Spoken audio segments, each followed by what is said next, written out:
श्री स्वामी समर्थ. नमस्कार मित्रांनो, श्रद्धा स्वीट होममध्ये तुमचं खूप खूप मनापासून स्वागत आहे. दिवाळीच्या पाडव्याच्या तुम्हा सगळ्यांना खूप साऱ्या शुभेच्छा. हा जो व्लॉग आहे तर दिवाळीच्या पाडव्याच्या दिवशीचा आहे, पण एडिट करायला थोडा वेळ झाला आणि त्याच्यामुळे तो व्हिडिओ आज टाकत आहे.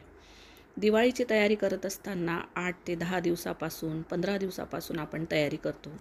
दिवाळीचे दिवे वेगवेगळ्या प्रकारचे दिवे असतील तर दिवाळीच्या वेळेस ऐनवेळी आपल्याला फजिता व्हायला नको म्हणून आपण छान रंगीत दिवे किंवा आपल्याला देवघरात लावण्याचे दिवे, अंगणात लावण्याचे दिवे, आम्ही तर टेरेसवर सुद्धा दिवे लावतो. म्हणून मग ते दिवे आपले जे आधीचे उरलेले असतील मागच्या वर्षीचे ते सगळे स्वच्छ करून ठेवायचे. अशी आपली 15 दिवसापासून खूप धावपळ चालू असते. आणि रांगोळ्यासुद्धा आपण ठरवलेल्या असतात.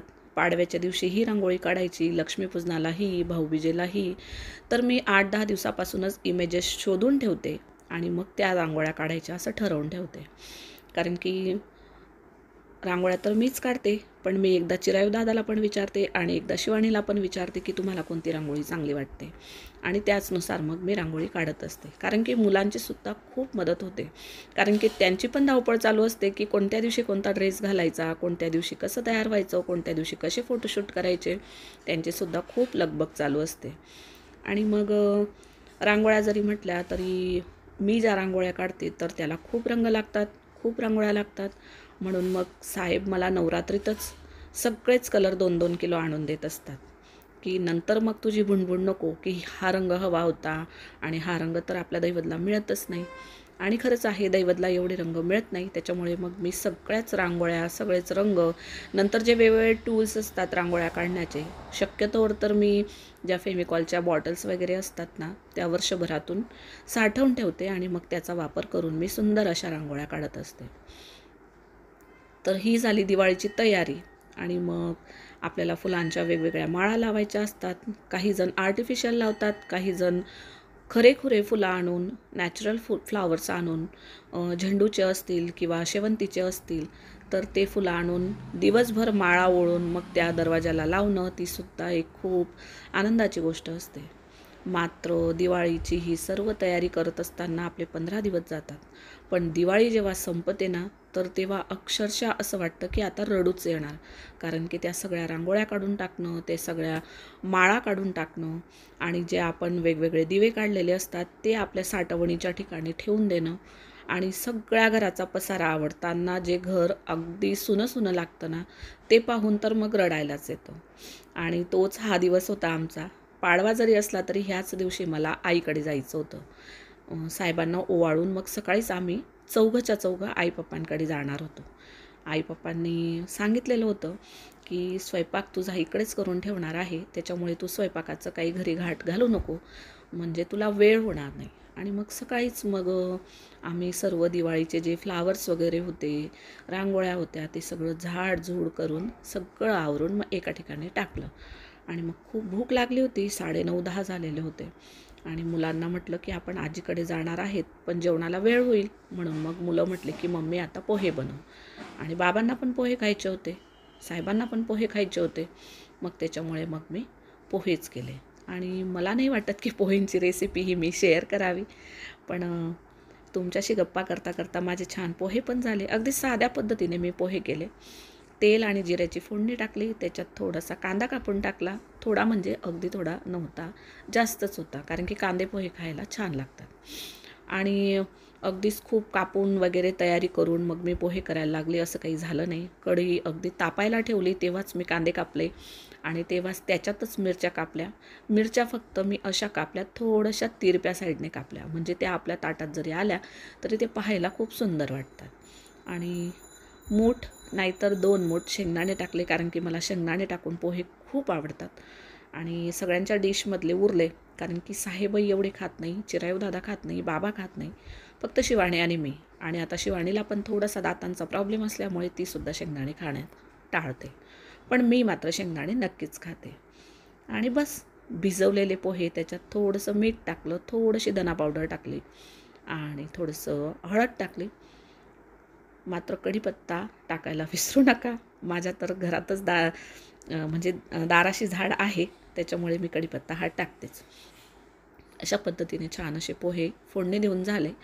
त्याला थोडंसं वाफेवर ठेवलं आणि आदल्या दिवसाची बासुंदी उरलेलीच होती थोडीशी. मग म्हटलं आता पोहे खाताना ज्याला हवी तो पिणार, पण कोणीही बासुंदीकडे ढुंकूनही पाहिलं नाही. आणि मग शेवटी ती बासुंदी माझ्याच वाट्याला आली, कारण की आदल्या दिवशी भरपूर अशी बासुंदी खाल्लेली होती.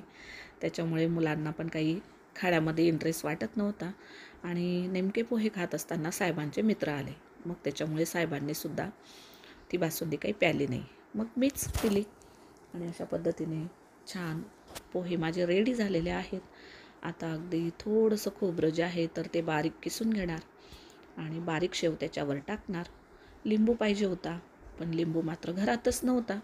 त्याच्यामुळे लिंबू शिवाणीने खूप मिस केला. आणि आदल्या दिवशी जी पूजेची सगळी तयारी होती ती सगळी पाटावरून उचलली. जे थोडेफार पैसे पूजेला ठेवते ते पण परत जागच्या जागी ठेवून दिले. आणि नाणे वगैरे होते ते सुद्धा जागच्या जागी ठेवले. आणि हा जो प्रसाद होता, आपण दिवाळीचा सर्व फराळ करतो, तो सर्व फराळ मग मी एका डब्यामध्ये काढून ठेवते, कारण की आपल्याला खाण्याशिवाय होत नाही, मुलं खाल्ल्याशिवाय राहत नाही. आणि मग तो उष्टा प्रसाद ठेवण्यापेक्षा मग मी एका डब्यात काढून ठेवते. आणि हाच प्रसाद मी देवघरात ठेवलेला होता. तर ते ताटही उचलून आणलं. खोबऱ्याच्या वाटीमध्ये माझ्या बहिणीने मला सांगितलं होतं की बत्ताशे एका खोबऱ्याच्या वाटीत, थोडीशी खडीसाखर आणि जे मुरमुरे असतात तर ते सुद्धा खोबऱ्याच्या वाटीतच ठेव प्रसादाच्या वेळेस. मग 3 खोबऱ्याच्या वाट्या निघालेल्या होत्या आणि मग तिन्ही मी रिकाम्या करून घेतल्या. आणि आता तुरीच्या बरडीमध्ये टाकून दिली. तुरीची जी डाळ असते ना त्याच्यामध्ये मी टाकून देणार. तर तुम्ही म्हणणार म्हणजे तुरीच्या डाळीत खोबरं का टाकायचं? तर तुरीच्या डाळीमध्ये जर आपण खोबऱ्याच्या वाट्या टाकून ठेवल्या तर खोबरंही खूप चांगलं राहतं, त्यालाही आळजाळ लागत नाही किंवा काळपट्टी पडत नाही. आणि तुरीच्या डाळीतसुद्धा धनुरे वगैरे काही होत नाही किंवा किडे वगैरे पडत नाही, आळ्या वगैरे पडत नाही म्हणून. तर जवळजवळ 2-3 वर्षापासून मी तसं करते. मला माझ्या 2 नंबरच्या जाऊबाईंनी ते सांगितलेलं आहे आणि माझ्या बहिणीने सुद्धा मला तसंच सांगितलं होतं. तर आता खोबरं वगैरे किसून झालं. जे उरलेल्या वाट्या होत्या त्या मी डाळीमध्ये टाकून दिल्या. आणि शिवाणीची पण धावपळ चालू असते, कारण की तिला पण जायचं होतं. आणि नेमकं असं होतं की भाऊबीजेच्याच दिवशी चिरायूलासुद्धा भाऊबीज करून लगेच कॉलेजला जायचं होतं. त्यालाही कमी दिवसाच्या सुट्ट्या होत्या. मग त्याचंही सर्व पॅकिंग चालू होतं, कारण की 2-3 महिने येणं होत नाही. आणि मग वस्तू राहायला नको, कपडे राहायला नको. आणि कपड्यांचं तर तुम्हाला सांगू का, प्रत्येक रूममध्ये कपडे झालेले होते. आणि कपड्यांचा एवढा पसारा होतो. तर तुमच्यासुद्धा घरात कपड्यांचा पसारा होतो का हो? खूप जणांकडे मी जाते तर तोच पसारा, मला कपड्यांचा पसारा खूप झाला आहे असं ऐकायला मिळतं. आणि माझ्या घरातसुद्धा तसंच होतं. मी कितीही कपडे आवरून ठेवले ना तरीसुद्धा कपड्यांचा पसारा हा होतच असतो. तर चला मग, अगदी मला तर खूप काही गार्निशिंग वगैरे येत नाही. अगदी साध्या पद्धतीने मी पोहेंवर खोबरं पसरवलं आणि थोडीशी कोथिंबीर होती ती टाकली आणि थोडीशी बारीक शेव होती ती टाकली. सर्वांना ज्याच्या त्याच्या प्लेट वाटल्यानंतर मग मी पण बसले. आणि माझा इतका सुंदर असा मी फ्रॉक मागवलेला होता शिवानी दीदीसाठी, तर मिशोचं पार्सल आजच मला मिळालेलं आहे. अगदी सुंदर असा फ्रॉक आलेला आहे. पाहीन मी इथं एका इमेज त्याचे टाकून देईल. खूप सुंदर असा फ्रॉक आहे. मी काही घालून पाहिलेला नाही किंवा शिवाडीने पण घालून पाहिलेला नाही. आम्ही त्याला शिलाई वगैरे मारणार नाही आहे, कारण की माझंही चालू आहे थोडंसं प्लॅनिंग कुठेतरी जाण्याचं. अजून निश्चित ठरलेलं नाही आहे, पण पाहते. जर झालं शक्य तर तुमच्यासोबत नक्कीच शेअर करेन. आणि मी इतकी दमून गेली होती सकाळपासून, तर मला खूप घाम येत होता. आणि अगदीच मोठे कानातले मी घालून घेतलेले होते, टोंगल, काप. दिवाळीच्या वेळेस मला वाटत होतं की आपण 5-6 दिवस तरी हे घालून ठेवावं. मग एरवी असं असतं की अगदी छोटे कानातले, छोटी माळ मी घालून ठेवते. आणि रोजच पण हे एवढं सोनं किंवा सगळे जे अलंकार असतात ते कॅरी करणं खूप कठीण जातं. आणि काप जे असतात ना तर ते कानाला मला खूप टोचतात. आणि टोंगल जर मी सतत 8 दिवस घालून ठेवले तर मग मला असं वाटतं की कान आता माझे फाटतील की काय असं वाटतं. तसं जर धरायला गेलं तर माझे टोंगल खूप जास्त अगदी हेवी नाही आहेत, खूप वजनदार नाही आहेत, नाजूकच आहेत, छोटेच आहेत. माझ्या चेहऱ्याला पण शोभतील असेच आहेत. पण मला इतके मोठे कानातले घालून ठेवायची सवय नाही ना, मग त्याच्यामुळे मला ते जड होतात. आणि बस मग पोहे वगैरे खाल्ले, संपूर्ण भांडे वगैरे सगळं घासून किचन ओटा आवरून मग आम्ही आता आलो आहे आईकडे अमळनेरला. तर आई माझी धुणं धुत होती आणि भांडे पण पडलेले होते तिचे घासायचे. संपूर्ण स्वयंपाक तर तिने करूनच ठेवलेला होता, वरण भात भाजी वगैरे. पण बट्ट्यांचं असं होतं की गरमागरम सगळे बसतील ना तेव्हा मी तुम्हाला तळून देईल, असं तिचं चालू होतं. पण लक्ष्मीबाईने आमच्या 4-5 बट्ट्या तेलात टाकून ठेवलेल्या होत्या आणि मग तिला म्हटलं की चल एवढ्या 4-5 ज्या आहेत तर त्या मी तळून बाजूला करते, नंतर मग आपण जेवणाला जेव्हा बसू तेव्हा आजी आपल्याला गरमागरम तळून खाऊ घालेल.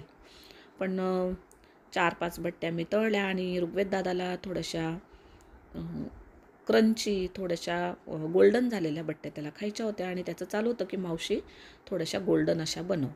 पण पप्पांचा थोडासा दातांचा प्रॉब्लेम आहे, शिवानीचा दातांचा प्रॉब्लेम आहे, त्यांना एवढ्या क्रंची बट्ट्या खाल्ल्या जात नाही. मग त्यांच्यासाठी अगदी कमी कडक केलेल्या बट्ट्या तळल्या. आणि लक्ष्मीबाई पण मी आल्यानंतर तिची किचनमधून सुटका झाली आणि ऋग्वेद दादा पण आला आणि तो आल्यानंतर मला भेटलेलाच नव्हता कारण की तो होता वरती. आणि मग तोपर्यंत मम्मी पण आली आणि मम्मी म्हटले की चल आता मी तळते, तू जा बैस. आणि मग माझी पण तिथून सुटका झाली आणि मी पण हॉलमध्ये गेली.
मिसमॅच होऊन जाईल.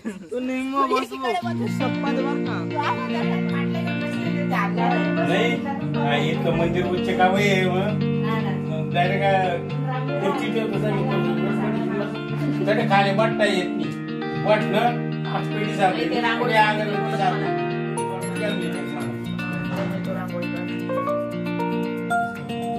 रांगोळी काढ येऊन ठेवतात मग सांग